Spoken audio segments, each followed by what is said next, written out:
Hello everyone and welcome to Avernia. This tabletop RPG campaign is based in our homebrewed world of Avernia. We'll be using the Pathfinder 2e system, which is similar to D&D, and playing on Foundry. I sent all the players some information ahead of time, so I'm going to go ahead and go over that with you before we get into the first session. Recovering from generations of war and strife, the inhabitants of Avernia have little knowledge of their own history. Conflicting stories of history, legend, and folklore are told around campfires.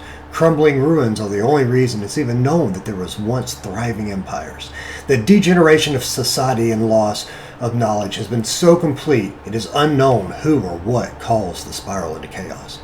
With travel being extremely limited, the general population have little concept of the enormous scale of the resource giant of a planet upon which they live. From sprawling mountain ranges to vast oceans, most of the landscape teems with life in various biospheres. In the sky, 3 stars circle the planet. Or is it the other way around? The 3 separate sunrises, being only an hour apart, give the planet a regular day and night cycle. Depending on location, 8 moons appear to travel around the planet, while 2 more seemed locked in orbit on opposite sides of Avernia. Our story begins in the Mazlandor region. Ever-present warbands roamed Mazlandor for generations. Frequent pillaging and outright destruction prevented any settlement from achieving much more than small town status. Resources could not be spared for the keeping of libraries, which likely would have just been burned down a dozen times over. Education for many was generally limited to survival skills or a singular trade. The largest city in the region is Madison, a beacon of hope for those fortunate enough to have gotten in early onto the development. The High Council spared no expense to show their splendor and superiority. Composed predominantly of second and third generation heirs to the warlords who united to bring peace, the High Councilors blend military tactics in an attempt at a renaissance. A singular word, spectacular, can be used to summarize what the High Council has achieved, at least according to the Madison Heralds and town criers. Sprawling from a pristine coastline up a strategically defensive ridge overlooking the turquoise sea, Madison seemingly sprung up overnight to the heritages blessed with extended lifespans. From mostly rural and nomadic tent living to carefully calculated city planning, the citizens have transitioned over the past 120 years since the city's founding. Beginning at the very edge of the docks, all the way to the Councilor's Plaza within the inner gates, the streets are paved with cobblestone. All structures have been built according to a master plan and for a purpose.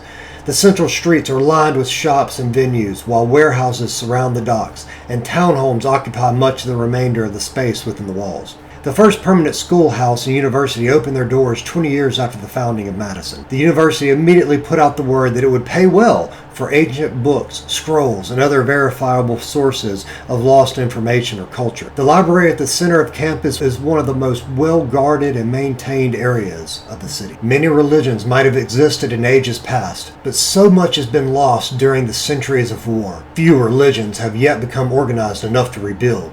Many believe there is a higher power but lack knowledge. There are only 2 permanent places of worship within the walls of Madison: the Church of Urzul and the Nammerden Temple. Travelers tell tales of ancient cathedrals, temples, churches, and shrines shrouded behind centuries of forest growth or buried under piles of volcanic ash. Assorted street preachers proclaim various doctrines, including references to the old powers. Such conflicting information has left the general populace confused on where to place their faith. The town criers and heralds frequently recite the history and achievements of the fledgling society. They describe how the general population of Madison was thrilled to embrace this new lifestyle due to the stability and security offered between the gates. While not often discussed, it is known only the estates of members of the High Council are allowed to own property or construct buildings within Madison. All businesses operating within the walls of the city must be approved by the council. And here's the information that I gave the players to get the story started. Each adventurer has recently met with a recruiter and decided to join the Avernian Trailblazers Guild, for their own individual reasons, of course. Arrangements were made for passage aboard the Jenny, Captain Briggs' ship, scheduled to leave Breezeway early in the morning, with a heading set to the regional capital, Madison. If winds are fair and the weather holds, the journey shouldn't take more than a day. If your character didn't already know, your recruiter told you a bit about the city to which you are traveling. Built from the ground up over the past 120 years, Madison is a thriving port city with the finest food and wears around. Though, to be fair, while the food and goods are spoken well of, there isn't a lot to compare it to. The capable guard contingent, the Brick Watchers, keep the city itself safe, but as of late there are reports of trouble along the trade routes. Beachgoers have found strange shrines along the sea cliffs. Sailors' reports of ocean monsters grow by the day, and merchants report wreckage along the roadways and strange lights in the direction of the marsh. Lawmaster Rungus Dawnclaw has contracted the Avernian Trailblazers Guild to go and investigate. Are trade wagons disappearing at random, or is there a pattern? Do the tales of frog folk worshipping a false fish god on the coast have any more merit than the stories of mermaids that lure ships to run ashore? What are the strange lights, and who doesn't know to not follow the light? The Madison chapter of the Avernian Trailblazers Guild is headed by Guildmaster Jarl Scraggs. He was the head of the Stonebeards, an all-dwarf adventuring group largely responsible for bringing the peace which allowed the establishment of Madison. Every tavern within 100 miles has heard Bard's song of the mighty Stonebeards. The recruiters advised Captain Jarl can be found at the Red Apple Tavern. And I give a note to all the players. This is not Galorian, which is the world that Pathfinder uses for their organized play. Each of the players met with the recruiter, like mentioned in the intro. So I made each of them a letter from their different recruiters because everybody's from different areas. And the letters are all meant to say generally the same thing, that they've met with the recruiter, they've discussed the expectations and requirements of joining the guild, and they've chosen to pursue a career with the guild, and now they're supposed to go to meet with Captain Jarl Scraggs, the really the founder of the Avernian Trailblazers Guild, who now runs the Madison chapter. Present them with the letter, and that's kind of their introduction into joining the guild. We begin our story aboard the Jenny, a well-built trading vessel.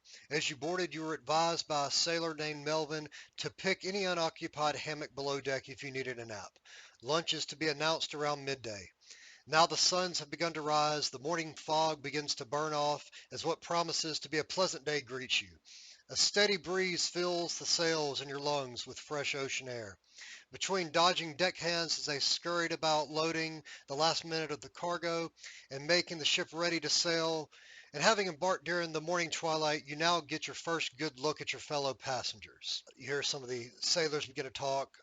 Melvin, the guy who originally spoke to you on your way onto the ship, asks you where you're headed. Heading to explore the big streets of Madison, eh? Plenty to do there. You could head outside the walls and go down to the shore for a swim in the ocean, or tan on the beach. You could charter a boat and gander at the sea life. Them hippocampus and dolphin have been known to befriend strangers. A second sailor, who is currently coiling some rope, chime in. Or you could get scared at the end of a sea devil's trident and dragged into the depths by merfolk. And then there's those overgrown frogs and turtles. Mervyn chimes back in. Pay no mind to the tales of some sailors like Gibbs here regarding frog folk and their strange shrines or none of that other bilge water. He kind of pauses and stares off into the sea. While he's looking at the horizon, a door to the ship cabin opens and a ship winch comes out to dump a bucket over the side of the ship. Melvin continues, maybe take your crossbow just in case those rumored sea devils are true. Hey, you're a rugged-looking group. What's a few little marine myths to worry about? Then again, you could just always stay in the tavern and have a drink where it's safe and boring. The winch rolls her eyes and tells y'all, take anything you hear from sailors like Melvin here with a grain of sea salt, and stop them dead in their tracks so they're trying to tell you their joke about red and brown pants. Now, are you traveling to Madison for business or for pleasure? Meanwhile, the catfolk-like sailor chimes in. Make sure you don't spend all your time working. Take some time to enjoy yourselves. And as he says this, he takes a puff from a pipe and continues. Allow me to introduce myself. This one is Shazra. And speaking of enjoying yourselves, how about a little game? I've got a riddle for you. If you get it right, I'll even give you a little something to help enjoy yourselves a little bit more. Shazra would walk over to you, Gavora, and hand you a small little wad of leaf-like substances that you should now be able to find in your inventory. A couple of hours pass and the kitchen wench comes back on the deck and addresses a couple of the crew. About to start on the chowder for lunch. If you could provide anything fresh, we could give our guests a proper meal. The catfolk Shazra nods and responds, "Give us about 30 minutes to see if the ocean is going to be good to us today." And they pull out a large trawling net, cast it over the side of the ship, and thread it through a winch attached to the starboard aft side railing. About 10 minutes later, you guys start to hear a loud whizzing sound erupting from the winch, the fishing winch, not the kitchen winch. "It appears we've got something big." Melvin begins to crank the winch in and slowly starts drawing in the net and then exclaims, "By the tide! What sort of goblin is that?" And as the net starts to sway over the water, comes up out just above next to the ship, you see a handful of fish, a couple of crabs, and a flailing blue-skinned creature in waterlogged rags.